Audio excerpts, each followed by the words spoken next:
Very similar to we're on a mission.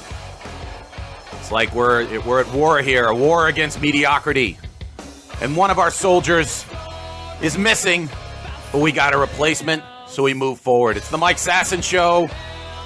No Alex this morning because she is feeling a little under the weather. We send out all of our love to producer extraordinaire Alex Clemence because she is an integral part of the Mike Sasson Show. But for you, I will continue. And in replacement, I have the Godfather, Brian Crawford. Hello. Hello. How are you? He is here. It's going to be an all bro show. Neither one of us is wearing pants. It's going to be, it might turn into that Trump video with Billy Bush. I don't know if locker room talk's going to happen. Locker room talk. We might, that honestly could be, this could be the, if we were to say it's the Mike Sasson Show locker room talk edition. Now you get to find out what locker talk really is. Yes. I would spend most of my time in locker rooms. It never got as bad as those two idiots on that bus. But I digress. It's the Mike Sasson Show here on the River's Edge. Listening on www.riversedgepgh.com live or on TuneIn Radio or on Facebook Live. Also, you can, after the fact, listen to us on SoundCloud, on Google Play, or on iTunes. Again, it's December, so people do get sick. Alex has got a little bit of the case of a cold. Mm-hmm. Nothing serious. But it's funny, this morning, she wanted to be the trooper. She texted me, and she sat there, and she goes, Mike, I feel terrible. She actually told me last night that she was coming down with the cold, and I said, hey, sleep it off, see what's going on. Drink your vitamin C, have a thing of chicken soup. I turned into her mother for about 3 texts.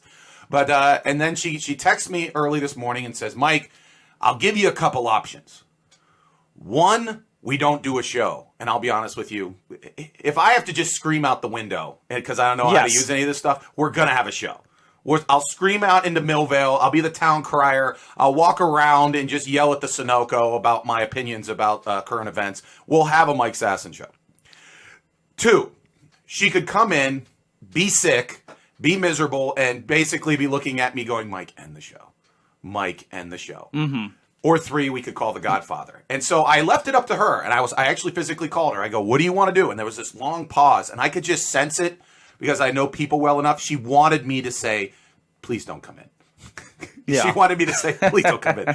And I just sat there and went, we'll contact Brian. We'll see what we can do. I happen to be here editing while I got the text, but one thing that maybe she doesn't understand, or especially our listeners don't understand, is when you are a talk show host, you've got this, you just can't not do your show. Like you said, you just have to get it out there one way or the other, and it'll eat at you if you don't get your release. It's almost therapeutic to do something like this. There's a reason why guys like Howard Stern and Rush Limbaugh and even, the Jay Lenos and the David Lettermans of the world, after they got just literally beyond wealthy, still would go do a show 4 or 5 times a week. Howard Stern right now does not need to do this. He does not need to wake up and have a show from 7 a.m. to 10, 3 days a week, 1 week out of the month, which is what I think he's doing right now for Sirius.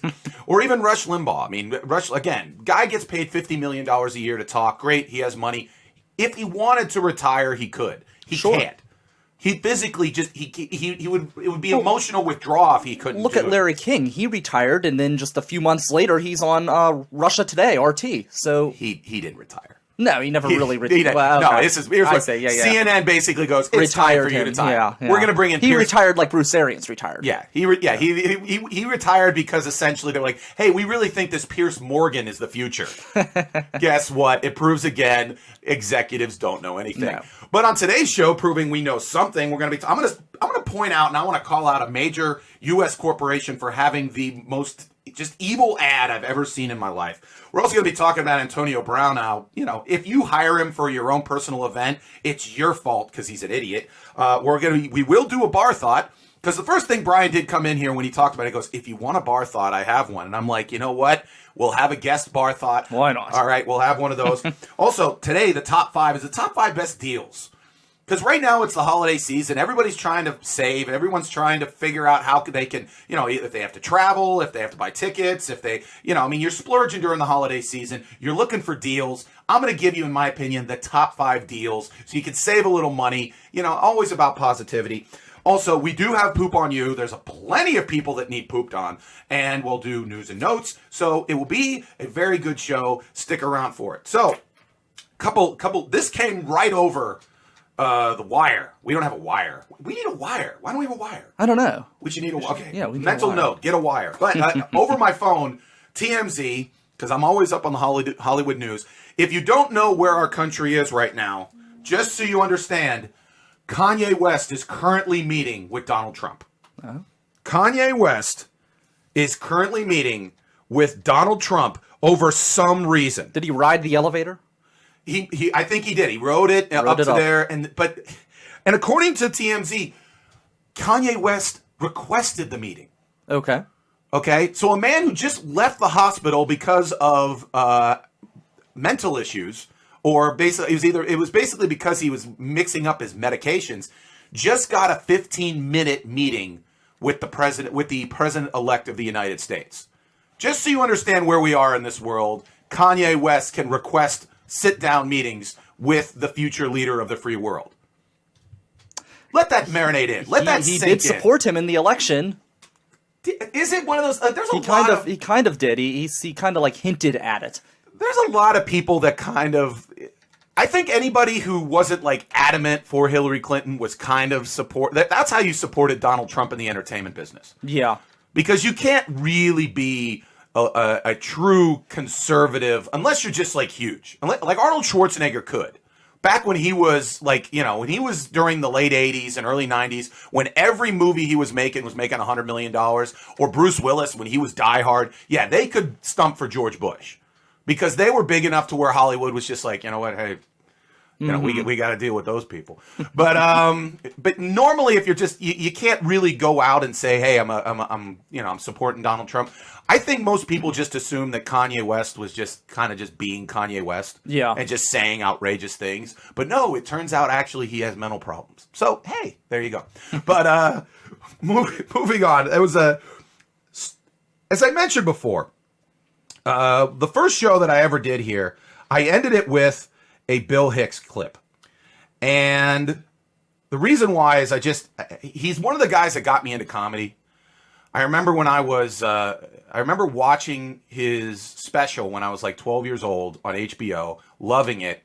But then I really had kind of forgotten about him. And then for some reason, just out of the blue, I started, it was just this inner thing that made me want to go find him again and watch him again. Mm-hmm. And for about 3 months straight, I just constantly just watched his stuff.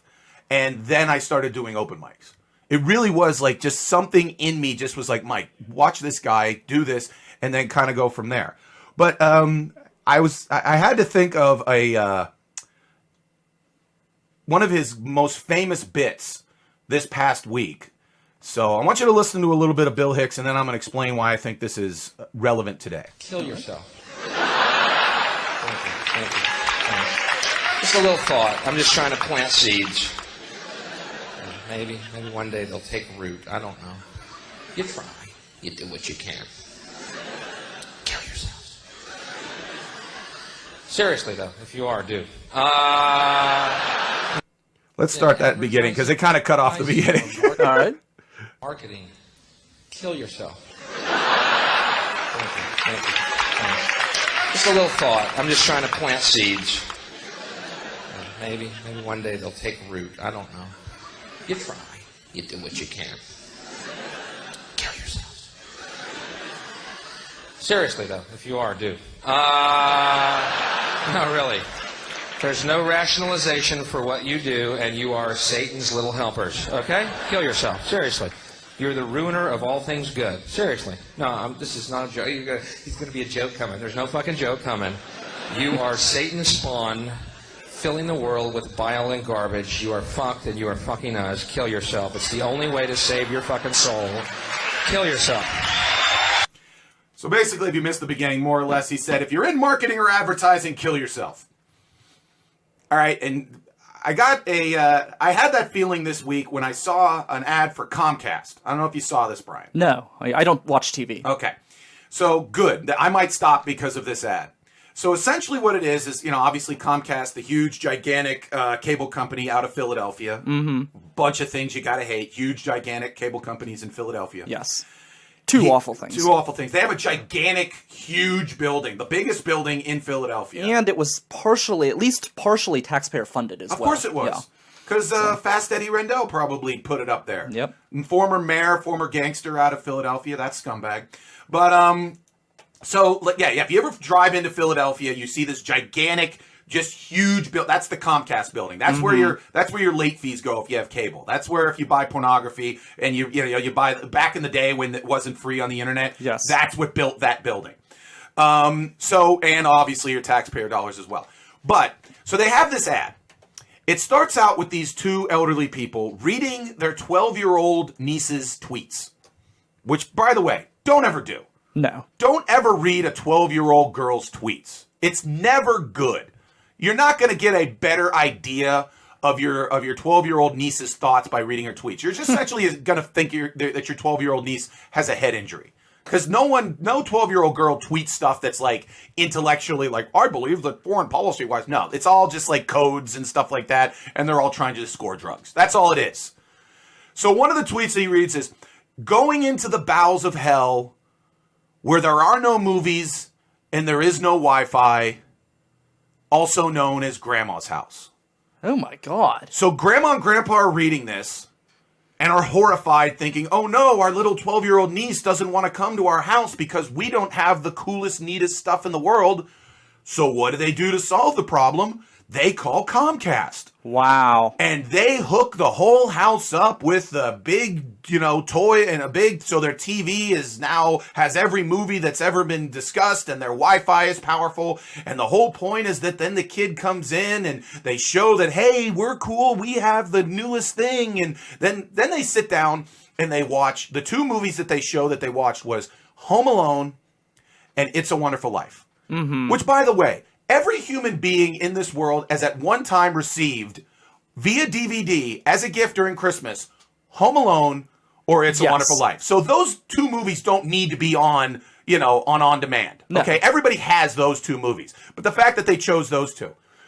But here's why it's essentially every advertiser, most advertisement is based upon trying to make you feel bad about something you don't have that you really don't need in order for you to spend money that you really don't have or you don't have to spend, but you feel that because if you don't, people won't love you. Mm-hmm. That's exactly what this ad was. This ad was geared towards old people who don't have the newest cable, that, hey, your niece, your granddaughter, whatever, doesn't want to show up to your house because your cable sucks. And no one will ever love you. Your granddaughter will routinely try to miss you, and you'll die alone if you don't have the newest Comcast bundle. And I'm just like, the only thing I thought of was that Bill Hicks, kill yourself. Yeah. Literally, that's what you're putting into the world. That's what, not that, hey, this is, here's the thing. If they would have just cut off the first part and would have made it that the kid shows up to the house and they start to watch movies because they have the Comcast. Sure. That'd have been okay. But they had to add the first part. They had to add the part about the little girl saying, I don't want to go to Grandma's house because her Wi-Fi sucks. Okay? Toughen up. You don't go to Grandma's house because it has great Wi-Fi. No. You go to Grandma's house because Grandma's there. Okay? She's going to die soon. Talk to her about how it was to live through the 40s and the 50s and the 60s. Okay? Talk to her about that. I almost said the Depression because that's how my grandmother grew up through the Depression, yeah. I always have to figure out when, because sometimes grandparents are now like people that were smoking weed in the 60s. So I kind of have to figure that out. But yeah, talk to your grandma. She's, she's not going to be with us that long. Great, your wife, you might have to use up your data if you want to tweet. You know what? Stop tweeting on Christmas. Yeah. Okay? But don't make your grandparents have to pay $150 a month for the next 2 years. When they're already on a limited budget. Yeah. They already have, they're on Social Security or they're on pensions. They don't have this. You're going to make them spend $150 a month for the bundle because the 2 times a year that you show up to their house, you need Wi-Fi so that you can, you can live stream you getting socks from grandma. That's the whole point of grandma. Grandma doesn't give you great gifts. Grandma gets you socks. Grandma gives you, the whole point of going to grandma's house is just to experience grandma, because she's not going to be there that long. I'm not down. I'm down to now one grandparent. Mm-hmm. Okay? So eventually these people will go. But the fact that Comcast tried to get to the heart of elderly people, tried to get to the point of trying to make them feel bad that they didn't have the newest and best cable, is pure evil. So again, Comcast, looking into the camera, if you came up with that ad, kill yourself. Okay, moving on. Antonio Brown. It was a story last week, and I have an interesting, I hope an interesting thought about it. So you might have seen it on the news. It was on WTAE.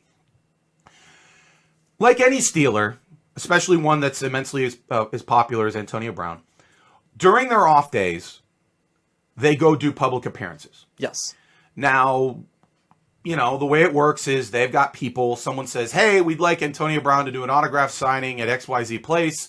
What it would cost? And they go, okay, you get him for 90 minutes. He's going to sign XYZ. He needs this, and it's, going to be $30,000, whatever, $10,000, $15,000, depending on what the quote is. So WTAE did a story where some woman was going to a Planet Fitness in North Huntington, where Antonio Brown was supposed to make an appearance. That's a nice Planet Fitness, by the way. I've been there. Yeah. And that's probably why they wanted to bring Antonio Brown in, to get people to come in and see the equipment and everything like that. So, obviously, Antonio Brown, great wide receiver of the Pittsburgh Steelers, coming in. Line forms up. He was supposed to be there at like 4 p.m., 5 p.m., still not there. Shows up, supposed to be there for 90 minutes, only stays there for a half hour, isn't very cordial, isn't very, nice to the people, just signs and kind of gets out of, and again, leaves in a half hour when he's supposed to be there for 90 minutes. Now again, this is news. This is on WTAE News. And I know you're sitting there saying, Mike, you're going to now rip into Antonio Brown. You're going to sit there and say what a horrible human being he is. You already know that. That's a douchey thing to do. Okay? I wonder if he would do that to his grandma. Knowing Antonio Brown at this point, yes, he would. If at this point, Antonio Brown's grandma has to put up $50,000 for him to show up for 90 minutes, and he only stays for a half hour. But here's the point I was thinking. With his Lego hair. With his Lego hair. Yeah. Oh, by the way, the guy, you know what he is. He's a typical, self-centered professional athlete at the peak of his fame. Mm-hmm. If you saw his car ad with Larry Richard, and I've met Larry Richard. Larry Richard, pure class. Nicest guy you're ever going to meet. I've gathered that. I have not met him, but yeah, comes across. Yeah, absolutely. Great guy. True professional. He's at a car dealership. Okay, a car dealership, a family-run business worth millions of dollars. They hire Antonio Brown. Antonio Brown shows up, not wearing a suit, hand in pockets, and you could tell that they were just sitting there going, how are we going to work with this guy? So Larry Richard does the whole thing. It's like, hey, we're here at blah, blah, blah, blah, blah, blah. And hey, I'm here with Antonio Brown, Steeler wide receiver. Hey, Antonio Brown, how's business? And he just sits there in the thing. He just goes, it's booming.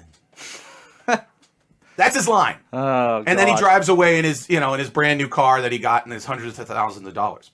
That's beside the point. Here's the point that when I saw this, here's what I was thinking. The Steelers run the media in this town. Mm-hmm. There's no way that story makes the local news unless the Steelers let it. Sure. Okay? Because here's the thing. I don't care if you sit there and say, no, they can run any story. No. If the Steelers would find out that a local station was going to run a story that could hurt the brand of the Pittsburgh Steelers, a phone call would be made and that story would be completely squashed. Mm-hmm. And the fact that it wasn't, in my mind, points to one thing. The Steelers are trying to make a point to Antonio Brown. Okay. The Steelers are trying to say to Antonio Brown, hey, if you don't start acting like a better teammate in the locker room and in the community, we will hurt your paycheck. we will find ways to make life more difficult for you. Okay? Because I've been in sports media. I was in sports media for a little while, been like that. The Steelers have that kind of reach. Okay? And even if they don't even make the phone call, just the threat of losing access to the biggest entity in this town keeps reporters in line. Sure. And the fact that that story got out is because one thing that has now started to come out about Antonio Brown is like Ben Roethlisberger in his interviews are starting to say, yeah, we talked to him about his end zone celebrations. Mm-hmm. Yeah, we talked to him about all of these things. We talked to him. The Steelers are trying to make a point to Antonio Brown. Because when I saw that story, I was like, how is this news? Professional athlete acts immature. Yeah, that's what a lot of them do. Now, I'm not saying all, because I'm a former athlete, and I'll just be honest with you. I remember I had this buddy who used to bounce at a bar down on the south side where a lot of Steelers would hang out. And everyone would always ask him the same question, hey, what are the Steelers really like? And here's what always his answer would be. They're dudes. Mm-hmm. They're just guys. People. There's rotten ones and then there's good ones. There's 50, some of them are dorks, some of them are cool, some of them are conceited, some of them are morons, some of them are really smart. But yeah, they're a collection of 50 guys. Now you add in the fact that they all have money. That's a little bit of a difference. But for the most part, some of them are, the guys that you think are nice people typically are nice people. Mm-hmm. The people that you see on the news going to Children's Hospital, all that kind of stuff, typically, they're nice people. And if you see them in a bar, if you treat them with respect and you just say, hey, how you doing, blah, blah, blah, they're going to sit there and go, hey, how you doing? Sure. And then there are ones that are just complete morons and they're self-centered and all that kind of stuff. So again, I don't understand why this TAE story even got on, but then I thought of it. They're trying to make a point to this guy. Yeah. They're trying to say to him, hey, watch it, because we could absolutely ruin you if you don't watch it. Especially because that career has such a short window of when you can bring that cash in. And that's one of the reasons why I never, ever, ever crap on a guy in the entertainment business when he's trying to make his money. Yeah. Okay? Like right now in the comedy world, everybody's kind of saying Kevin Hart's, he's not a comedian anymore. He's doing too many movies. He's doing it. He understands that, you know what? This might be my time. This might be the 5 years where I make the most money to where not only I can take care of myself, but I could set my family up for the next couple generations to where they could have a life that, could be amazing. Plus, your life changes, too. Look at Eddie Murphy. He's a completely different actor now than he was when he was younger. He's got a family to think about and things like that. So, Eddie Murphy's a great case because during his 5 years, he did some great movies, but he also did some real crap ones. Yeah. But he got his 5 years, he made his money, and once you made your money, now you could be like, okay, I've got that base, now I can be a little bit more selective. Mm-hmm. Now I can take a couple years off if I'm not getting the scripts I want, and then ultimately, make better choices later on in my life. Sure. Whereas Antonio Brown and professional athletes, just like you said, they don't have that choice. Okay, Antonio Brown has to figure out, and someone's probably told him this, hey, you've got maybe the next 5 years to make really good money. All right, he's like 28 years old. And remember, his first contract, he was a 6th round pick, so it wasn't that great. Then he signed a second deal, which was nice, but still not, he's not getting paid what he's worth. Well, they also got him signed right before he really exploded. He signed like almost borderline the McCutcheon deal. Yeah. He signed the deal that, at the time, because remember, the big controversy was it was either him or Mike Wallace. Mm-hmm. And they signed Antonio Brown. They're like, what are they doing? Mike Wallace is fast. And they're like, yeah, trust us, we're the Steelers. We know what we're doing. Yeah. And they were right. Yeah, we're right.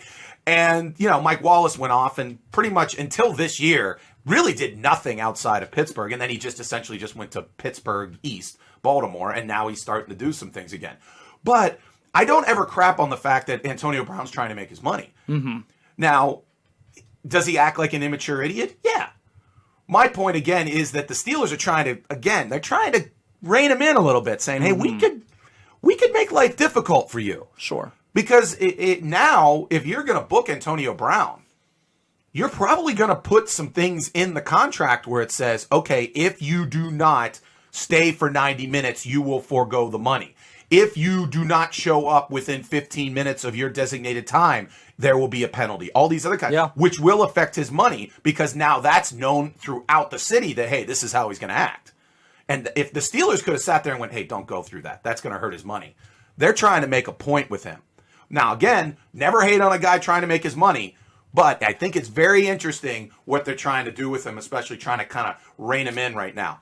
We're going to take a break right now. When we come back, I do have a quick few comments if you would like to hear from the audience. Go ahead, absolutely. Alex is actually listening, and she says, luckily we have good, thoughtful Steelers like D'Angelo Williams, who stayed longer at a signing at Steel City downtown to talk to his fans dealing with breast cancer. And that's where Alex works downtown, so obviously support her, support them, and obviously support D'Angelo Williams. Hope he comes back from his knee injury. Hope he can be part of the stretch run here because he's obviously a big, huge help. But, yeah, absolutely. They're all just guys. They're all just people. There are people that are, obviously D'Angelo Williams' life has been touched by breast cancer, so that's something that he truly believes in. So it's, again, I make the point again. I'm not painting this huge brush that all professional athletes are jerks. Again, there are some good ones, but again, thank you very much. And, Alex, I hope you are feeling better. Go ahead. And dealing with Grandma's House, Ed Bailey of Drinking Partners with the Epicast Network and another comic, he said that everyone should start using the hashtag I don't want to go to Grandma's house. So there you go. We got a hashtag available if you're looking to trend. I want that hashtag to be I don't want to go to Comcast Grandma's house. I want to go to real Grandma's house. I want to go to Grandma's house where there is no Wi-Fi. I want to go to Grandma's house where there's a VHS. I want to go to Grandma's house where she has the old school. You might even be. I don't know if you remember the cable box where it had the buttons. Oh yeah, and you had the box TV where it was like a piece of art. Yeah, and like literally, if you wanted like channel 20, you had to take the last one, put it in the middle, and then you had because there's only like 15 buttons. Yeah, and so you had to go. Like my grandma's house in New Jersey had that probably until 2001. Yeah, see, my grandmother had the big box that sat on the floor that looked like a piece of furniture. Mm-hmm. She had that type of TV. That TV those are the type of TVs that'll last nuclear wars. Yeah, those are the type of now you get the flat screens. And people come in furious, especially older people will come in like into a store when I worked at Sears, and people will be furious like, I bought this TV 8 years ago and it's already looking like crap. And the guy would just sit there and be like, yeah, these things are only supposed to last about 7 to 10 years. Yeah. And then they just blow up. But the point I always make with those people is, how much did you pay for it? Sure. Like right now you can go into a store, get a really nice TV for about $1,000. Mm-hmm. That TV that you saw at Grandma's house that was like the piece of furniture probably cost about $1,000. And I'm not talking about $1,000 in today's money. Yeah. I'm talking about 1978 that cost $1,000. Definitely. Because everyone always remembers things being cheaper, but you always got to remember that obviously because of inflation, things are different. Like one time when I worked at Sears, people would always talk about how expensive appliances were. So I Googled how expensive appliances were back in the day. And I saw this. It was at like a technology expo in 1922 in Chicago. It was the original Kenmore washing machine. Mm-hmm. It cost $79. Now you think like, oh, $79, what a deal. Yeah. In modern money, that was $2,500. Wow. Okay? Yeah. Big difference. Yeah, you can't go to Sears or Home Depot or Lowe's and find a washing machine for $2,500. Okay? A good washing machine might be a good one is like $1,000. A great one is like $1,500 to $2,000. But $2,500, and that was the high tech in 1921. Yeah. So it's all relative. Again, any comment you come in there, how weird, how stupid, how silly, doesn't matter. We'll read it up on the air. So just put it up on there.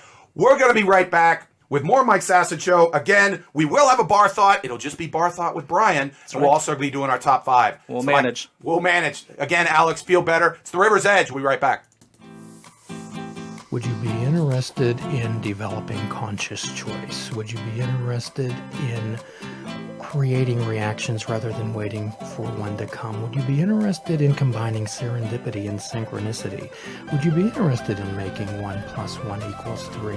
Would you be interested in finding out about full impact mindfulness? If so, I challenge you to join myself, Jim Ellermeyer, a cognitive behavioral health therapist, every Sunday morning at 7 a.m. on the River's Edge, where we will challenge you to allow us to help you help yourself to fully participate in your life. Let the adventure begin. Oh, you hear that song? It's UB40. It's Bar Thoughts. Bar Thoughts and Experiences. This time with Brian. Brian also is a big drinker. Alex is a big drinker. Brian's a big drinker. Loves just, if you ever know, he's a party guy. So Just drinking a glass of wine before the show. That's how we get ready for the show. That's how we do it. I'm drunk now.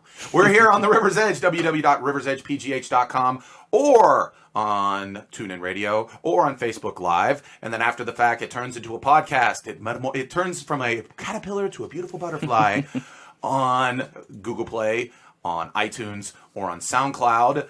It's the Mike Sasson Show. No Alex today. Alex is feeling a little under the weather again. Hope Alex is feeling better. But we have the godfather of the River's Edge, Brian, with us. And Brian, you just heard the theme song. Yes. Again, he's a big drinker, so he has some bar thoughts and experiences. So a very special bar thought with Brian. Brian, go ahead. I stumbled into the bar the other day, and as you know, the weather's changed, and a chill struck my spine as I sat at the bar counter, because many bars in Pittsburgh have a very, very long-shaped room, so you don't have a lot of space to get away from the door. So every time someone opens the door, a draft hits you, and a chill hits your spine, and you shiver and shake in the freezing Arctic temperatures of Pittsburgh. By the way, this already sounds like a short story. It sounds like you're reading like something that you would like, and then walked in a man. But I didn't rehearse at all. Okay. Like, I literally, this is just like... It's awesome. I'm getting into it. The whole time I'm thinking, like, how am I going to present this? Yeah, it sounds like a French movie that I'd be forced to watch in college, but yes. Go ahead. So my thing is we need to come up with some sort of system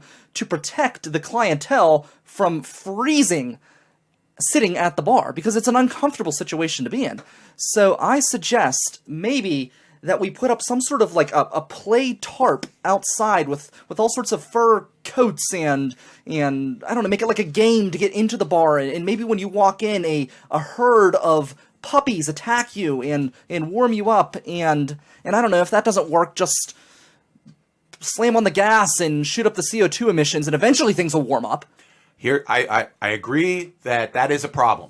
Especially at any building in Western Pennsylvania, it has to be taken into consideration the wind and how it would hit you. Because a lot of buildings, they don't do that. No. They especially like again, when I worked retail, there was this door near where we worked that was automatic. Mm-hmm. And sometimes it would just open it up and it wouldn't close, and if it was like one of those days where it was like -10 and the wind was whipping and all that kind of stuff, and the door was left open for a little bit too long, the area around us would turn into just literally the ice planet of Hoth from Empire Strikes Back. And so I think there has to be something that needs to be done. Yes. I agree. Maybe you could put a plastic, like you walk in through like a plastic tarp or something like that. Or what I was thinking of, what the bartender would probably say is, get drunker. I think that's what they would say. Get so lit that you don't notice. You don't know. The problem is, Brian, you're not getting drunk enough. Not getting that. That is true. Yes. I should have skipped the food and just went like straight to the whiskey. Yeah. Or well, that's the other thing. What were you eating food wise? Steak and shrimp, and I was living it up. Okay, but what is the best cold weather food? I was thinking, to be honest with you, soup, but especially chili. I was thinking the same thing. I'm a huge, especially at the bars. Most bars in Pittsburgh have a pretty decent chili. Especially if you can add hot sauce to it. Yeah. That makes it great. I'm never a big fan of the hot sauce. I'm not really? of the chili. I'm a big fan of the onions. Okay. Not a big fan of the cheese. Because then it gets a little too messy, and then it starts sticking to the spoon and stuff like that. But I personally, here's my thing. Okay, so to answer your question and to answer people's questions out there, and by the way, if you have any suggestions, go on to please. Facebook Live. Very troubling. Very troubling. Here's my answer. Number one, get drunker. 2, order something that could possibly warm you. Jalapeno poppers. Mm-hmm. That could be a good one. Chili. That's a good warm weather. Now, there's certain things that are not good warm weather. A cold sandwich, a typical, a club sandwich, probably wouldn't be a good one. Sure, yeah. Other things that you would normally eat at a bar. I don't personally think that wings would be a great, because it's too much fumbling. It's too many hands. It's too much fumbling, all that kind of good stuff. And it's also not, I think the liquid-based foods, whether it be, not that chili has to be liquid, but it's got somewhat of that substance to it. Okay, now not to interrupt you, but this is something that I've always asked people. It's kind of like one of those things, is a hot dog a sandwich? I say it is, okay? I don't want to get into that. Yeah. But is chili soup?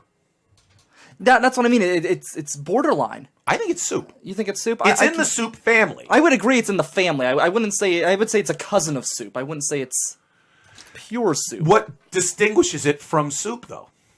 You could put it on things and it's not going to, soup out. You know what I mean? Like, you could put it on that hot dog and it's going to stay on that hot dog. It's okay, but that just means the consistency of it. Like, you could theoretically, I remember, Campbell's Chunky Soup for a while. One of the things that they were trying to sell to people would be, if you wanted a quick meal, you get some mashed potatoes, you pour, some, beef barley soup on top of it, and all of a sudden you have, a cheap shepherd's pie type deal. Can we compromise? Sure. Can it be the tomato of soup?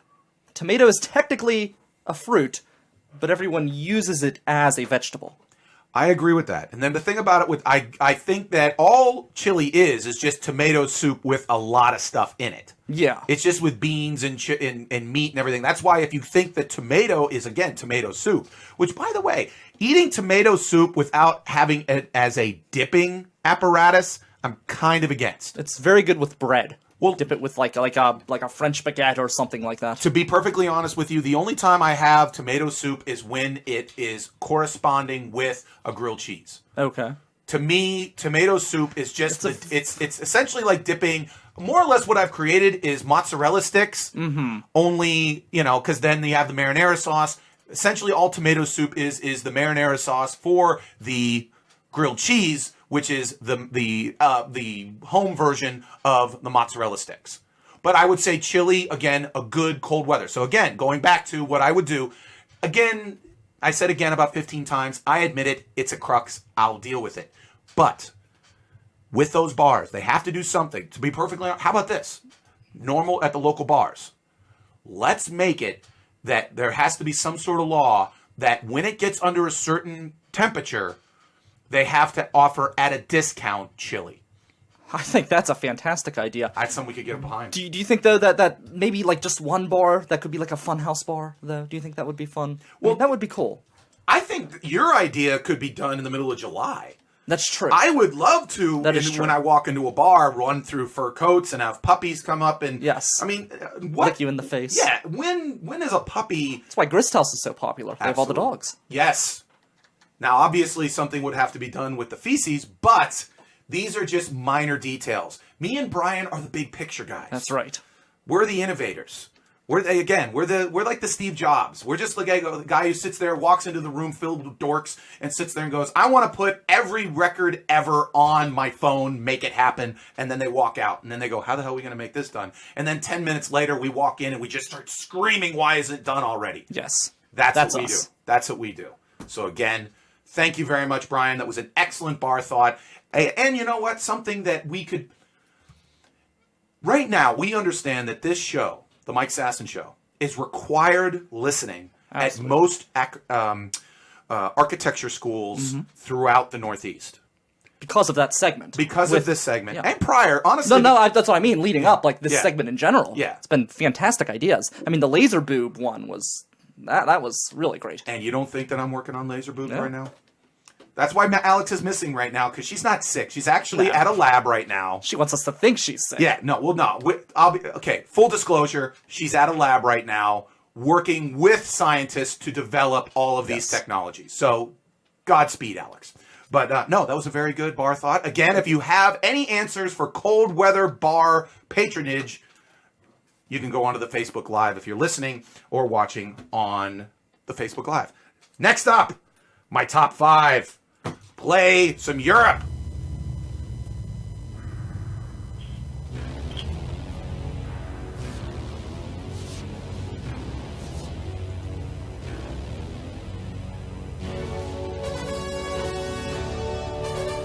Today, it is the top 5 best deals in the modern world. Again, right now we're all trying to save a buck. We're all trying to buy our loved ones those presents that they will not ever use. We're all trying to prove our love to people that we have the inability to express love to. We'll do it through commerce. It's the American way. So we're all trying to save money. So I'm trying to help you out with the top 5 values in the modern world. Number 5, 2 things. It's tied for 5. Okay. The McDonald's McDouble and the Wendy's 4 for 4. To me, those are tremendous deals. Now, obviously, the McDouble, they actually had a New York Times article one time saying that the McDouble could end world hunger. Oh. Because the fact of the matter is, it's the fact that it's so many good calories, so cheaply made, but so good. If they use the same technology, the same logistics that make that sandwich possible and took that to the starving peoples of the world, they could possibly end world hunger. Now, obviously, McDonald's said, kiss my ass, we're not telling you how we do it, but we in the Western world reap the benefits. That's why the McDouble is one thing. Now, if you don't know about the Wendy's 4 for 4, the Wendy's 4 for 4 is you have a choice. Again, America choice. You either get the crispy chicken BLT or the bacon junior bacon cheeseburger, fries, 4 nuggets, which you can make spicy because it is getting a little cold, and a drink for $4. Okay. That's not bad. If you want a lunch, price-wise, price-wise, for $4, getting those 4 items, a good solid meal. Also, you're going to have the sandwich, you have the nuggets, then you have the fries, then you have the drink. It's not bad for $4. Because right now, you could get just like a sandwich, fries, and a drink. It's like $5, $6, depending on which sandwich you get. To be able to get those 4 things for $4 and a little bit of tax, not bad. So, again, tied for 5 is the McDonald's McDouble and the Wendy's 4 for 4. Is there any nutritional value at all to either of those? No. Okay. No. That was my thought. They're going to end your life 20 years earlier. But those, always remember, those are years at the end of your life, and those aren't really good anyway. So always remember that when someone says, oh, you're going to live forever. Yeah, you ever see the people walking around the mall with the walker? I don't want to live forever. Yeah, you ever see those people? No. They're crutching around. That's you. Because you didn't eat the McDoubles. There was an old lady once. Like, my grandmother was always in the hospital. We called it Grandma's Hospital. And then there was, like, an old lady who was 20 years older than her in her 90s. And she's down there, like, bussing tables. So, if I'm like her, it's okay. But if I'm not her, then... And I bet you $20. The reason why she was able to do that was whiskey and fast food. I bet you if you talked to her... Did you ever talk to her and say... I did not, no. Whiskey, fast food, and... getting laid. That's what she did. Yes. She was like a flapper in the 20s. She lived life, and so she's just keep going. All right, so that's number 5. Number 4, strippers. Great value. Here's why. It's still only tip $1. If you went to a strip club in the 80s, it was $1. 90s, $1. 2000s, $1. 2016, it's still just $1. That is great. And it reminds me of a story one time.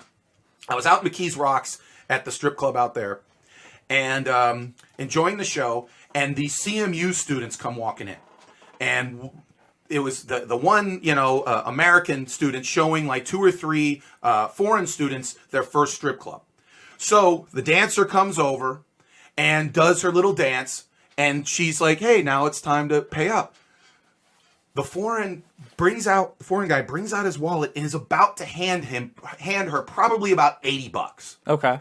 Not knowing wow. that the show he just got is only $1. So I went, no. Took out $1 and put it on the stage, and I go, keep that. Now, did she give you a dirty look? Oh, she hated me. Oh, I'm sure. She was like, what the hell are you doing? And I'm just like, you know what? First off, she didn't want to work. Yeah. Okay, great. You did. I had to teach this young man. This is why he went to school in the United States. So to learn these things. To good people like me to teach him. I'm like, no. $1, more dance. $1, new girl. $1. That's it. That's why it's the greatest value in the world. God bless America. It's still only $1. Again, strippers, great value. Number 3, and something that I believe is, if you were to sit there and say, what are the 2 things that are the biggest advances in your lifetime, Mike? 1 would be cell phones. 2, free refills. I don't know if you remember fast food places before free refills. They give free refills now? Well, I know the ones with the fountains, but exactly. I thought, yeah, okay. That's it. Well, maybe I'm big enough and they just give them to me anyway. Yeah. But like, I didn't know that they did that. When was the last time you were in a fast food place? It's been a long time. You need to go more because they're amazing places. Okay. But I remember when I was a kid at the Waterworks Mall, they built a Taco Bell. We weren't giant taco fans at the time. We had not been exposed to alcohol. So that's really when you get exposed to Taco Bell, is when you get drunk for the first time and you realize you can fill up for like fast $3. food is good for that. Yes. Especially if you're drunk. Yes. But we walk in there for the first time and we see the fountain. Mm-hmm. And we're like 12 years old and we're just like, what's going on here? And the lady behind there just sits there and we order our food and hands us a cup. And we're like, we just get our own soda? And she just goes, yeah. It's free refills. We stayed there for 3.5 hours just enjoying our soda. And we thought every time we went up there that someone was going to come up to us and say, hey, get out of here. No one ever did. Nice. It was one of the great moments. And then if you notice, now McDonald's has the same thing. Burger King has the same thing. All that kind of, everybody has the same thing. It's one of the greatest values. You could sit there, order a medium drink. By the way, it did kill the whole concept of getting a large drink. Yeah, absolutely. Because you're just like, now essentially if you get a large drink, if you're going to be in the dining room, you're pretty much just admitting that you just don't want to stand up and get up that many times. Yeah. But you get the medium drink, you sit there, you get and now the other advance is Coca-Cola came out with the special. I've seen that. Yes. You can find the most obscure drink, like it's just like a TV that you can find, and it's that's incredible. That's up there. To me, honestly, that passes the cell phone. It's 1, free refills with that apparatus, and 2, the cell phone for the greatest inventions of my lifetime. But again, still a tremendous value. If you don't have a lot of money, you get a cheap value meal. You sit there for 3 hours, you read the newspaper, you do whatever, and you just keep on drinking soda. Amazing what that happened. Were you ever cut off from Never. free refills? No. Never. See, I was once. Really? At an Eaton Park. And we were there, and we kept getting coffee, and we were planning this bike trip, which is another story. But we're drinking, and eventually the waitress is just like, no more. She stopped giving us coffee. And her tip went down. That woman just was sick of talking to you. Probably. There was if you would have gone up... Is anyone ever really sick of talking to me? Well, this is why this show is going to be kind of cut off. But no, that's a waitress who was just sick of... That was a personal decision by her. Yeah. If you'd have sent to corporate Eaton Park and said, we're never coming in here, the only reason we walked in here is because we knew every place has been giving free cup of coffee forever. Now, one thing that does tick you off is if you go to like a Chicago or a New York or downtown Pittsburgh, and you assume that they have free refills, and then all of a sudden you get the bill and it shows like, okay, $6 for Coke. And you're like, what are you talking about? It's only $2. Like, oh, well, you got 3. I'm like, this isn't free refills? That's crazy. Am I in Soviet Russia? That's right, because they have that law, right? Yeah. You got to tell people. That's the thing. Okay, but free refills, great value. Number 2, and I know this is a shameless plug, listening to The River's Edge. What an incredible value. Great local talk, great local bands, everything you ever want. What do we ever ask from you? What do we, nothing. We give,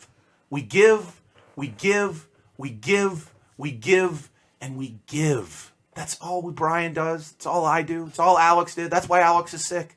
She just gave so much that she needed a week off. Yeah. That's all we do here. Great music, everything like that. You can't beat it. You won't find the Mike Sasson show on old-fashioned radio. Absolutely not.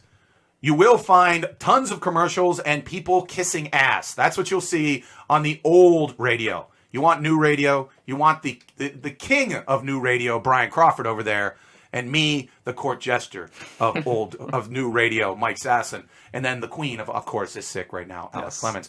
But number 2, listening to The River's Edge, and number 1 value, just living in this city. And one thing that I always get when people come here from out of town is they're always amazed and how inexpensive it is. Mm-hmm. And in little things that we don't even notice. Like getting drunk in this city is relatively cheap compared to other cities. There are people that come into New York specifically to have nights out and get drunk. Mm-hmm. Because they're just sitting there going, wait, I get this mixed drink for like $1? Are you serious? In New York, this is like $6. You ever get with a guy from New York? Those who, in New York, it's like $6. And it's like $5. Like, yeah, you're not there anymore. You're here. Enjoy your $1.50 drink. Enjoy your $2 draft. In New York, this bottle is usually $8. Well, it's $2 here. Shut up. Drink it. That's what it is. That's what. And then someone walks into a house like, how much? Oh, this house. It's $650 per month. I pay $8,000 a month and I live in a broom closet with 3 other people. Yeah. Okay. Great. Wonderful. You did that because you get to feel superior to the rest of the world, and the rest of the world just kind of sits there and goes, yeah, great. Have fun. One thing I love about this city, to kind of go off of what you were saying, is they have all these fashion trends in New York, and my one friend, he's like all big into like staying in with what's fashionable and everything else, and he said that's one thing that sucks about this area is no one cares about that. And I said that's one thing that's awesome about this area is we don't feel the need to kiss New York's ass. People here just live their life. They don't worry about having with the exception of Lawrenceville, they don't worry about having the the perfectly crafted hair in the right spot. They're just themselves. Here's the thing. They live. I agree. To me, when you say, what is a hipster? Mm-hmm. If an alien were to come down here, I always play this game with myself. If an alien were to come down here and say, explain to me what this hipster, who is this? I would say it's a pretentious person who is inauthentically looking for authenticity. Mm-hmm. They're trying to, and to me, being the most, like they're sitting there, oh, you have the most, we have this organic ketchup because we're looking for authentic taste.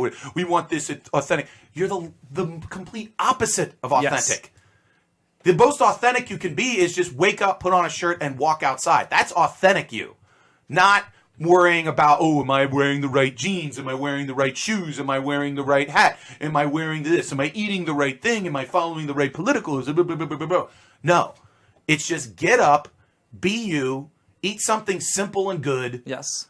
And live your life and create great things. Because one thing that always people forget, great things are not created in New York and LA. They're showcased there. Mm-hmm. That's what everyone has to remember. If you think about every person that you think is New York, they're not really New York.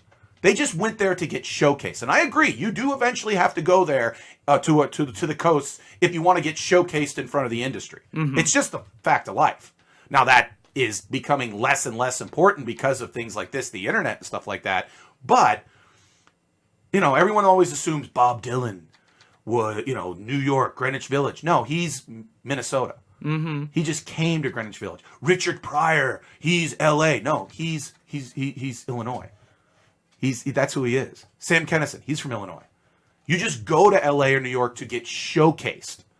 You create your persona on the road. Sure. That's where you figure out who you are. Even Howard Stern, Mr. New York, he created his persona in Hartford, Connecticut, and Detroit, Michigan, mm-hmm. and Washington, D.C., and then got showcased in New York.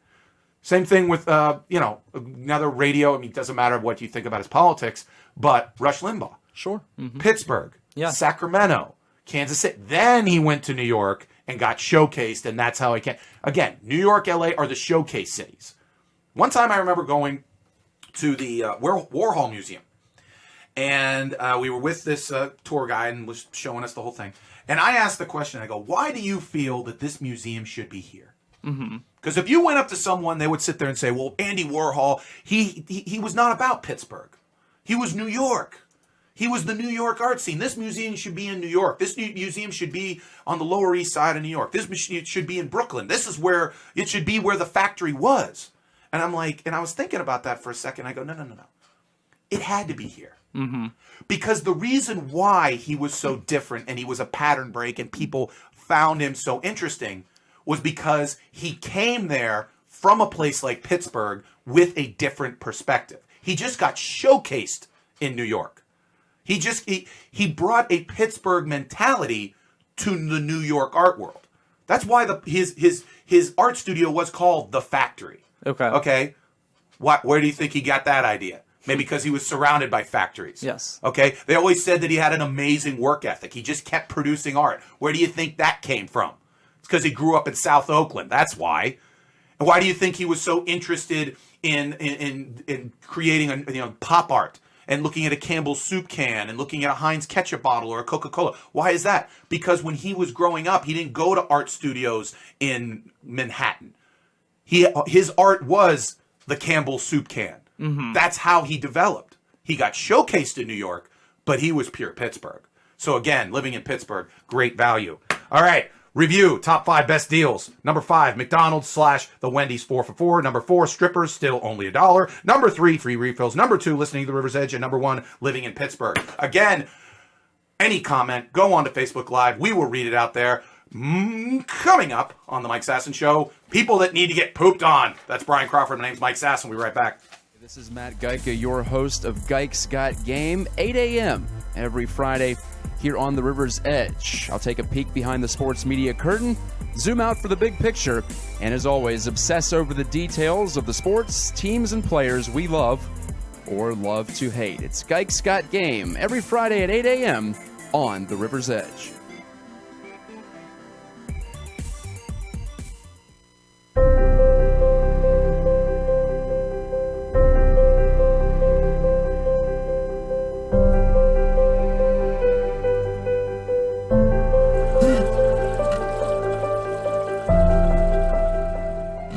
When you hear that sound, when you hear that music, I hope you're not completely disgusted in turning off the radio, because it's the Mike Sasson Show, and it's now time on the Mike Sasson Show on the River's Edge to do the news segment that is sweeping the country. It's your favorite segment that you won't admit to your people because it is the ultimate in highbrow humor.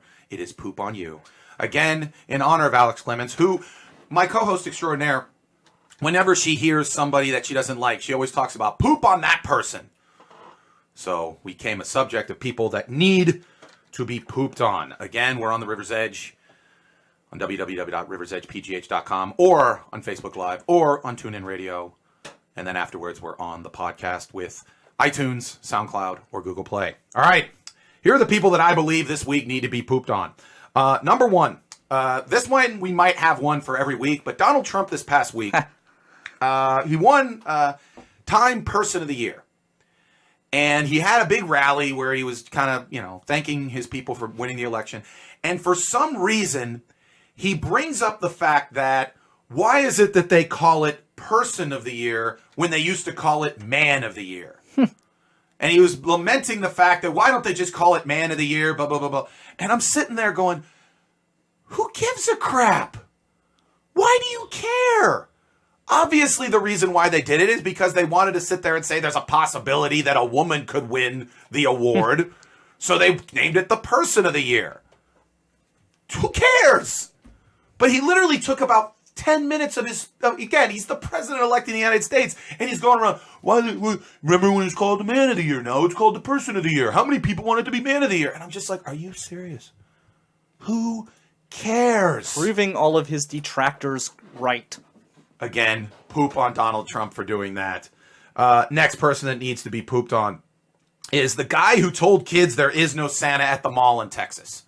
I don't know if you saw this, Brian, but essentially a pastor in Abilene, Texas, recorded himself on YouTube going to a mall where there was a big line out there to meet Santa Claus. Mm-hmm. And his point was he wanted to tell parents that they're going to hell because they're denying Jesus Christ by telling their kids that there is a Santa Claus, and so literally walked around this mall screaming at the top of his lungs, there is no Santa Claus, this is totally fake, you should be telling your kids about Jesus, blah, blah, blah, blah. Here's my answer. There's a chance you could be telling them about both. Sure. Okay? There's a chance that you could say, hey, we're celebrating the birth of Jesus Christ, and you're going to get a present from Santa Claus. Boom. That's it. There's your answer. There's a chance you could possibly do both. But no, you have to be an obnoxious idiot, essentially making everybody just feel really good about hating on religion because you sit there acting like an obnoxious jerk. And on top of that, you have to YouTube it. There's no way he could just do it and quietly and be an idiot. No, he has to tell people and put it on YouTube because you can't do anything privately anymore. So he sits there and shows everybody why he's a complete idiot. But yet people will go on Sunday to this guy and listen to this. I don't understand how a human being can spend money, get dressed up, and then go to this man's church when he is walking around a mall trying to ruin children's Christmas. Now, understand, I'm not a huge fan of the whole Santa Claus thing. Personally, the way I would do it is I would say, hey, we're celebrating Jesus' birthday, and I'm your dad, I'm your uncle, I'm your grandfather, whatever, and I bought these things. That's one thing. But if you want to do the whole Santa thing because it's fun, fine. Whatever. Now, I did say to I said to a couple weeks ago, I don't know if you were listening, I've been roped in my family. I heard, yes, I was listening. Yeah. So again, I leave it up to my uncle, my brother Tim and my sister-in-law Heidi. I will continue with your Santa Claus ruse if you make it that, yes, I know Santa Claus, but he's black. That's my deal. Because they came up to me and said, oh, Mike knows Santa Claus because he's on the radio and he knows. I go, yes, I do. And he's a black man. That's the person who's going to be coming into your home and giving you presents. I will do that. I will not give you this lily white character. One thing that this guy could do, and instead of going around and telling people that Santa Claus doesn't exist, he could go around and educate people on the historical person that was St. Nicholas. That's something that's been done in my church. It's, this guy, they don't even say whether he does exist or doesn't exist, but they tell the kids this is who St. Nicholas is, this is what he did in the time, and educate them on how it's... But that wouldn't be obnoxious, Brian. That's true. That wouldn't get YouTube views. No, it would not. No, not if he just lived a quality life and had a class where or walked around the mall and hand out a leaflet saying, hey, you know what, I have a class in which I teach kids about the true meaning of Christmas, blah, blah, blah, blah. No, that would get no YouTube, and then internet radio shows like mine wouldn't bring up about this obnoxious asshole. So, again, poop on that guy. Yes. And the final people that need pooped on are the people at Plum Area High School who are making a big deal about the fact that they cannot wear Confederate flag gear. Couple things about this. So, did a little research. These people, they were interviewed on KDKA, and I saw the interview, and one of them said, this is our First Amendment right being infringed upon, that we can't say this. Now, here's the thing. I did the research. There actually is a Supreme Court case in the late 60s that basically everybody points to is more or less how they come up with this judgment. It came from the late 60s, and essentially a bunch of kids out in California wore black armbands to protest the Vietnam War, and the principal said, no, go home. You're not allowed to wear that. So they took it all the way to the Supreme Court, and this is what the Supreme Court actually said. If the principal or if the administration believes that there is a reasonable chance that your garb could possibly lead to a disruption in school, then they can say, get out of here. They could say, you're not allowed to wear that. It's not an infringement of the First Amendment. It pretty much falls into the same category of you're not allowed to run into a theater and scream fire when there's no fire, that kind of deal. So my point is, if you want to make the legality case that, hey, this is not going to create a disruption, you're already wrong, because it obviously has created a disruption because there's news cameras outside of your school. So a disruption has already occurred. Yes. And you're giving interviews. So that part is already bad. But here's why I think you need to be pooped on. One of the things that I hate when people wear the Confederate flag is they sit there and say, this isn't about racism. Yes, it is. Because here's the point. I remember having this discussion in college because I had a bunch of teammates when I played football who were from down south. And the one thing they would always sit there and say, the Civil War wasn't about slavery. Yeah, it was. It was about states' rights to have slaves. So if someone sat there and went, no, it was about individual freedom. Yes, it was about individual freedom to have slaves. That's what it was about. Now, Brian, you're disagreeing with me? No, I want to tweak, maybe give my personal take, which is a little tweak of what you're saying. I agree with you halfway. But to me, it wasn't about slavery. Slavery was a tool. It was about power in politics and power in Washington. Because the Republicans didn't want to stop slavery in the South initially. They wanted to stop the spread of slavery, which would have created an imbalance of power in Washington, D.C., thus giving the North much more political pull in national politics than in the South. So it was really a bunch of greedy politicians wanting to hang on to their power.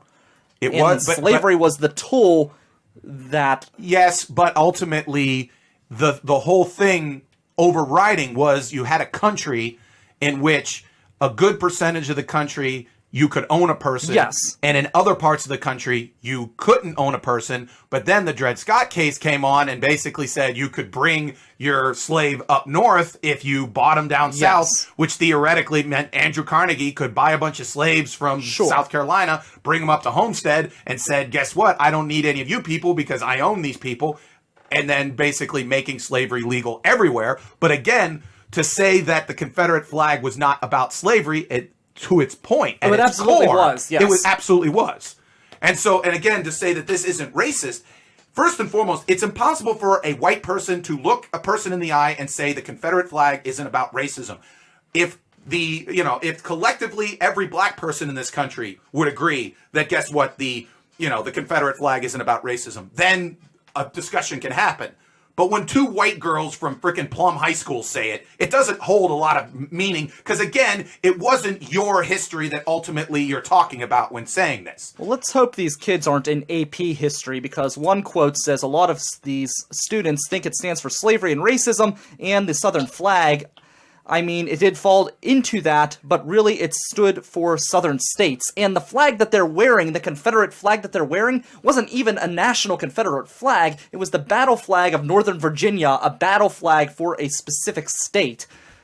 So historically, they're all over the place. And secondly, it absolutely stands for slavery and racism. As you said, it was the core of the divide that split the South from the North. And ultimately, all these people are trying to do cause a commotion. Cause a commotion and be jerks. Mm-hmm. They're trying to essentially get a rise out of people, which ultimately, again, brings up to the point of, is it legal for the principal to do it? Yes, because you're causing a disruption if your ultimate point is to get a rise out of people. Yes. So again, poop on these people for being the idiots that they are. Now, do you have anybody that you would like to poop on? Oh, somebody I would like to poop on.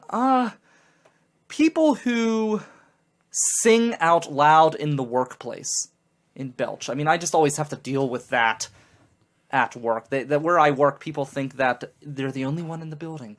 Meanwhile, there's like probably at least a couple hundred people in the building.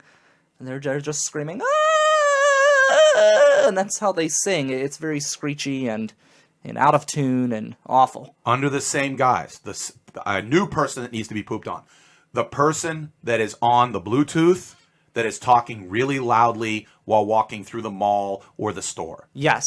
Because to me, that is one of the most insanely annoying things in the world. Because first and foremost, if you don't see the Bluetooth, you essentially think this person is insane. Sure. And secondly, why are they taking a call while walking through Giant Eagle? Because they're trying to send a message to everybody in the Giant Eagle that I must be the CEO of PNC. Yes. I must be the president of the United States. I must be the most immensely important human being on the planet, that there is no way that I could possibly just call this guy back after I leave the Giant Eagle. No, I have to take the call now because I'm a mover and a shaker, and I have this technology that makes it that every moment of every day, like I'm Ari Gold from Entourage, I'm setting up $1 million deals. Blah, blah, blah, blah, blah. Again, the ultimate power is to be able to sit there and say, "I'll call you back." Yeah.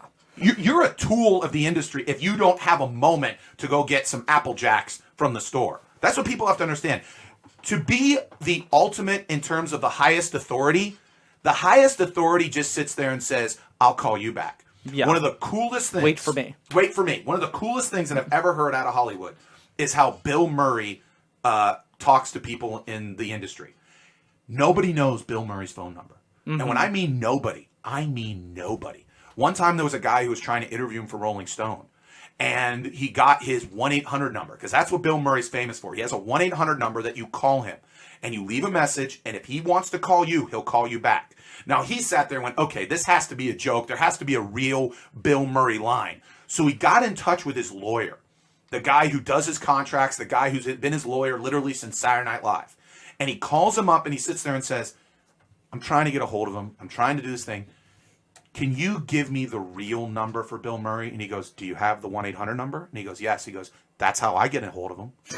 That's fantastic. And I'm just like, that just shows you how much power Bill Murray has.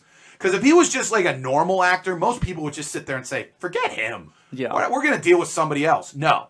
You want to do another Ghostbusters, you call the 1-800 number, I'll listen to the voicemail, and if I want to call you back, I'll call you back. Again, so poop on the people that walk in and talk on the phone or talk with the Bluetooth. Again, you're not showing that you're just this insanely powerful person. You're actually showing that you're an obnoxious jerk. Yes. All right, so those are the people that need to be pooped on. Next up, news and notes from the world. Play the music. Oh, it's always a good day when it's news and notes. Dun, dun, dun. Again, news and notes. These are things that are just quick takes, things that aren't necessarily big enough or expansive enough to go into an entire segment, but I feel you guys, as the listeners of the Mike Sasson Show, need to know it. Now, an update, as I said before, that Kanye West was meeting with Donald Trump. His meeting is over. They talked to Donald, Mr. President-elect, and he just basically said, yeah, he called me, and I said, why not? That's his answer. Yeah, we're friends, we're personal admirers of each other, and yes, I took the meeting, because why not? And I'm like, why not? Because hopefully you have better things to do. All right, again, news and notes. Speaking of the presidency, people are getting their panties in a bunch because the Obama family sent out their final Christmas card as president, and he never mentioned the word Christmas. He just said, happy holidays to everyone who supported me through this long journey, and thank you very much. God bless. Have a wonderful holiday season with your family. And someone's like, he never said Christmas. Again, I say Merry Christmas. It's my personal choice, but if you want to say Happy Holidays, that's great. People just get bent out of shape over nothing. Oh, I think it's awful. You really do think it's awful? He probably went to Starbucks and started buying cups of coffee when they took away the snowflakes. He's an anti-Christmas bastard. And he's probably a Muslim. Well, here's the thing. Personally, if he is those things, who cares? Who cares? Who cares? That's it. Who cares? Great. I honestly don't really care that Donald Trump met with Kanye West. I just think it's funny that the guy has nothing better to do. And I think it's really funny if you don't have anything better to do than to read the president's holiday card and notice that he didn't say Christmas. Great. He didn't. It's his Christmas card. He could say whatever he wants. He's not president in a month and a half. As long as he's not out there, like, trampling on the Bible and saying, we gotta get rid of all religion in America and trample on your rights. Who cares? Who really does care? Next up, Stephanie Tanner from Full House. I don't even know her real name. I could have found it. Didn't really care. But this month, she's going to appear in lingerie in Maxim, which, again, proves why it's amazing to be a guy, because you watch things as a kid, and you're like, you know what, someday I'm going to see her in lingerie as a grown woman. She's cute now. Yeah, she's very cute, yes. But it's one I put as a note, I go, I didn't think I wanted this, but it turns out, yeah, I did. Yeah, I completely wanted this. One of the greatest moments of my life was I was a huge Saved by the Bell fan, big fan of the big girl, whatever her name is. Oh, yeah, I know who you mean. Yeah, she was in Showgirls. So when she was naked in Showgirls, just absolutely one of the greatest moments of my life, because I was like, you know what? I saw her growing up. Now I get to see her naked again. Yay to be a man. Tickets to this past weekend's Browns-Bengal game were selling online for $1. And they still could not find people to watch that game. You know why? Because even at $1, it's overpriced. That's how bad the Cleveland Browns. It's the most Cleveland thing in the world. Like, there are just certain things that are just the most Cleveland thing in the world. And I spent a lot of time up there on business. Great people. It's basically Pittsburgh. Like, it's not even our cousin. They're our brother. Mm-hmm. We're the same city, essentially. Only the best thing that ever happened to Pittsburgh, in my opinion, was the steel industry just went kaput all at once. So we had to figure something else out. Whereas Cleveland, it was kind of just a slow drip. So that more or less their politicians were always just interested in managing attrition and making that that plant, it lost 5,000 jobs. Let's throw money at them. Oh, we only lost 2,000 jobs. Yay for us. And it just was drip, drip, drip, drip. And so they didn't take care of everything else, whereas Pittsburgh, it was just like, all right, they're gone. Yeah. And then we just had to go from square one. But they just have this sensibility of like, okay, something bad is going to happen.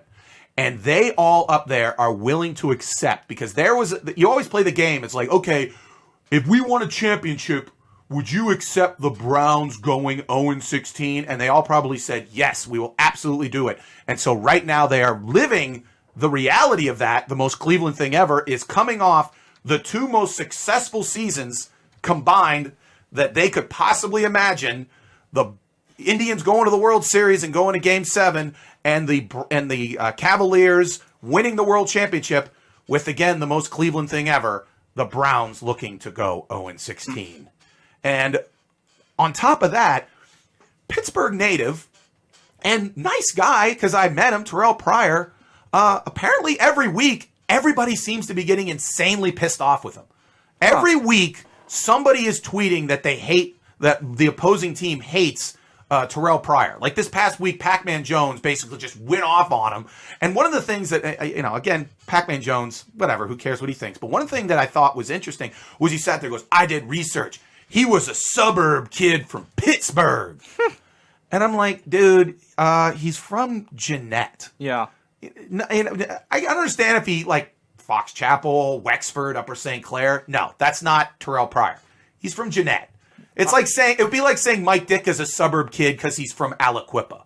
Okay, it's not exactly the same thing. Go ahead. I will say, living out that way, you do kind of feel like you're a suburb of Pittsburgh. Like when you go out of the area and people ask where are you from, you say I'm from Pittsburgh. Because I grew up in North Irwin, which is like a stone throw away from Jeanette. But if you grew up in Jeanette, you're not exactly from a privileged background. No. Yeah, you're not exact. It's not exact. No. Yeah, you're not living with the CEO of U.S. Steel isn't like down the street. No, definitely not. Okay, yeah, that's the point I'm trying to make. He was trying to say it was like he was ritzy. Yeah, like he's trying to, like his quote was like, he's trying to pretend like he's hard. He's a suburb kid from outside of Pittsburgh. Oh no, Jeanette. Oh gosh, no. I lived in Jeanette for a year, and the roads are terrible. They've got this massive glass factory that's still standing. I think they finally just tore it down. But yeah, it's definitely a rundown city. Yeah, not exact. Yeah, he didn't exactly grow up in the lap of luxury. No, definitely not. Yeah, so that's the point I'm making. And that's the point that, again, Pac-Man Jones being another idiot. Another news and notes. Madonna claims that all of the hatred that she has gotten in her life is due to sexism. Do you agree that all of the hatred that she has gotten in her life is due to sexism? No, I think some of it's probably jealousy too.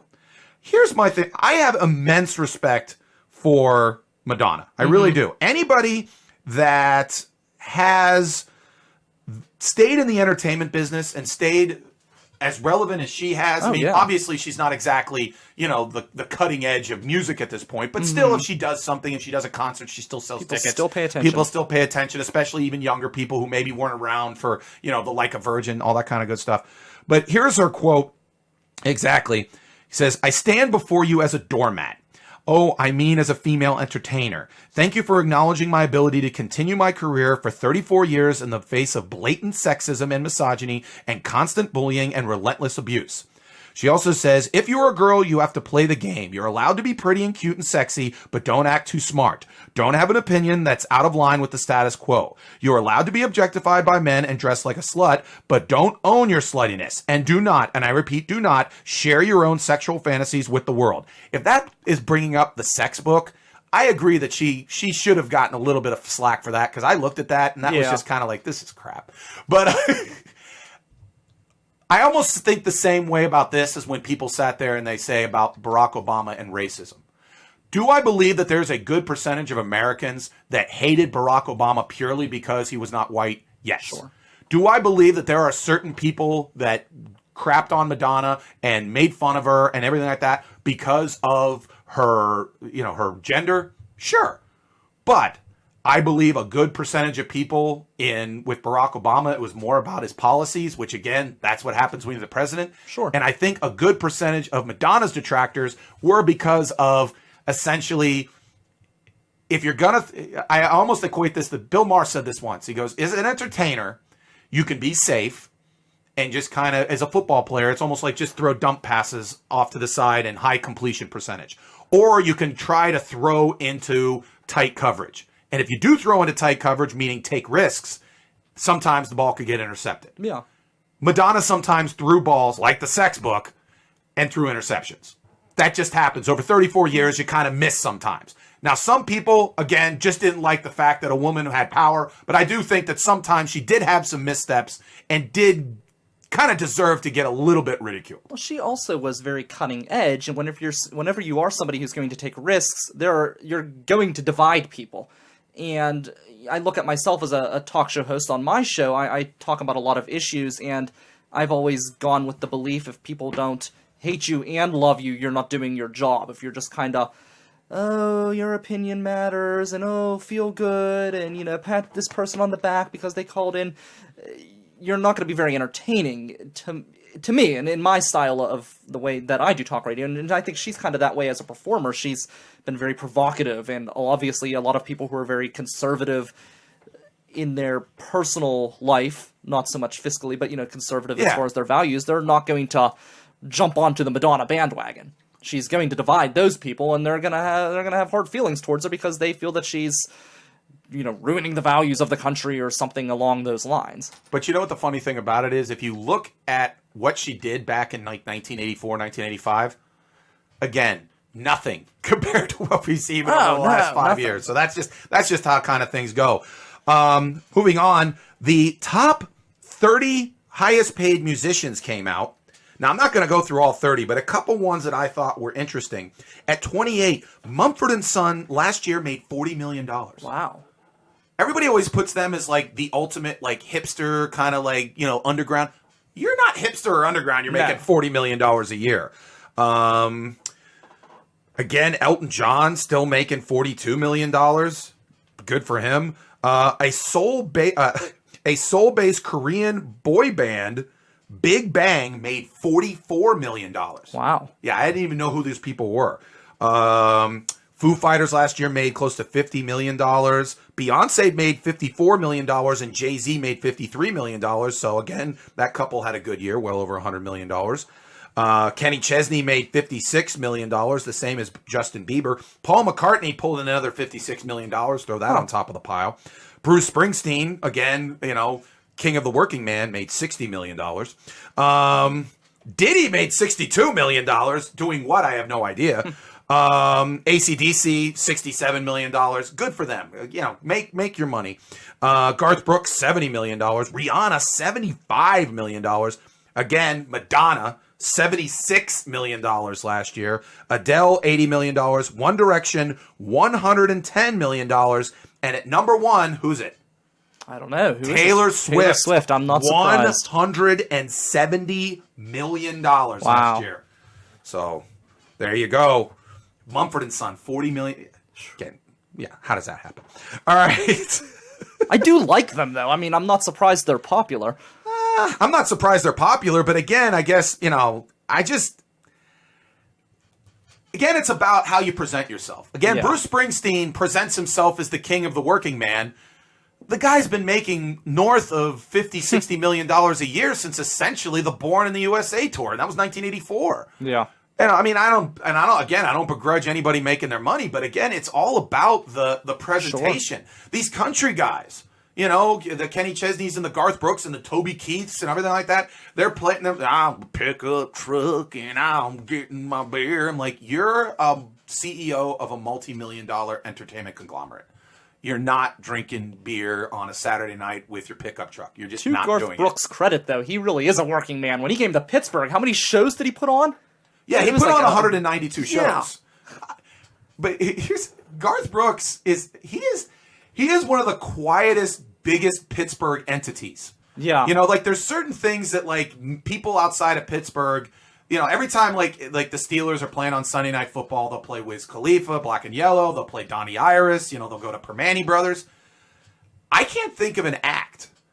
Even Bon Jovi or Bruce Springsteen, or those are the two biggest like live acts that typically come to the city. Yeah. But the biggest live act that comes to the city, if he came here during the summer, he might be the only person that could play multiple nights at Heinz Field. Yeah.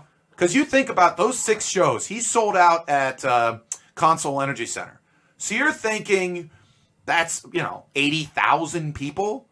If he did, you could too. I mean, I think in the summer with better roads, everything like that, he could get 50,000 into Heinz Field for 2 shows, 50,000 apiece.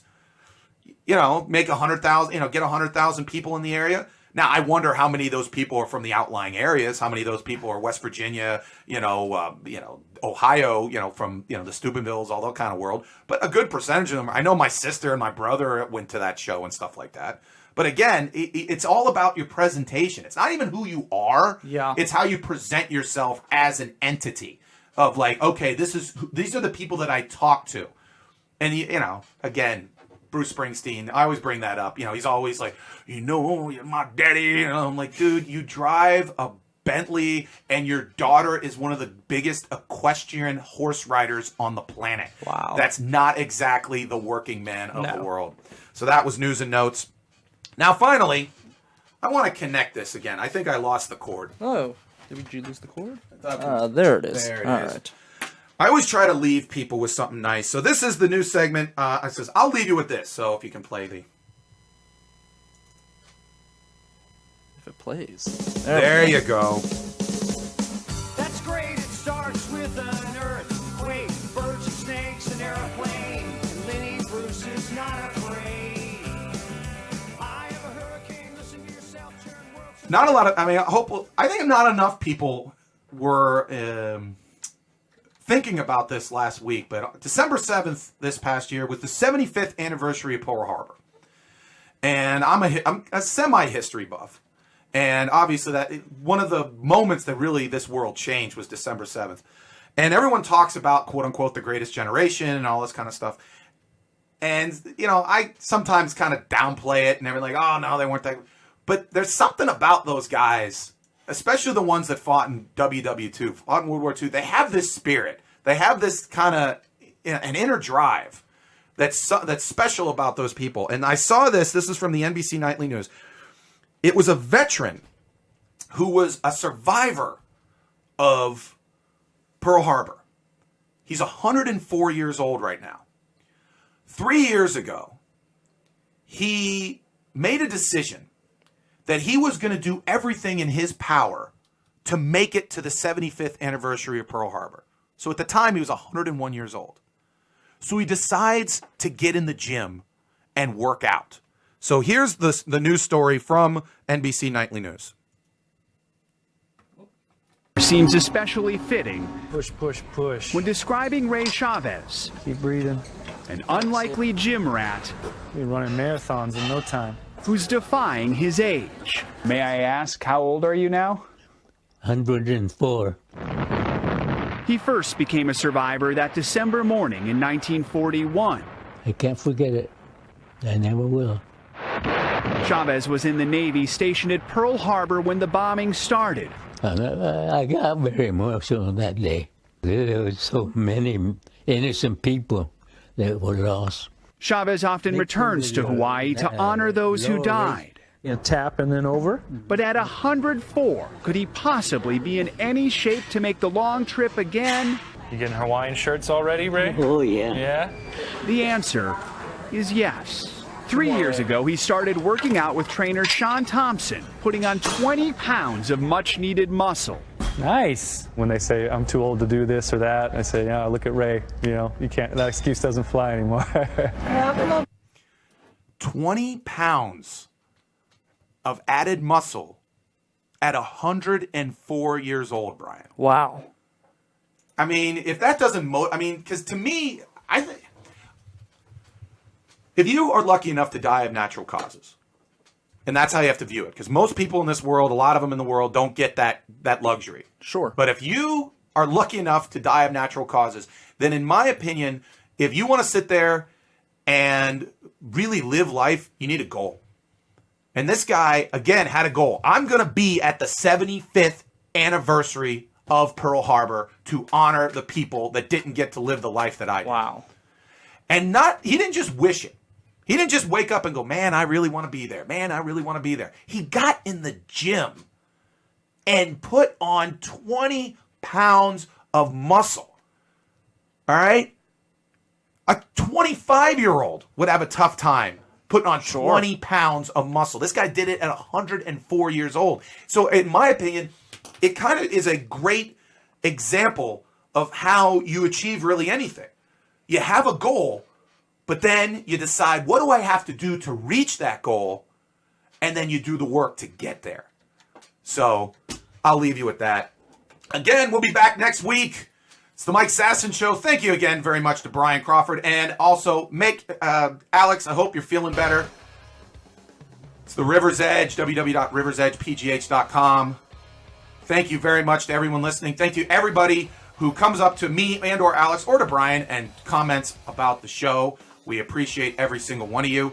Again, we'll be back next week with the Christmas show. Hopefully, Alex will be better by then. But again, thank you to Brian. Thank you to the Godfather. Thank you to the River's Edge.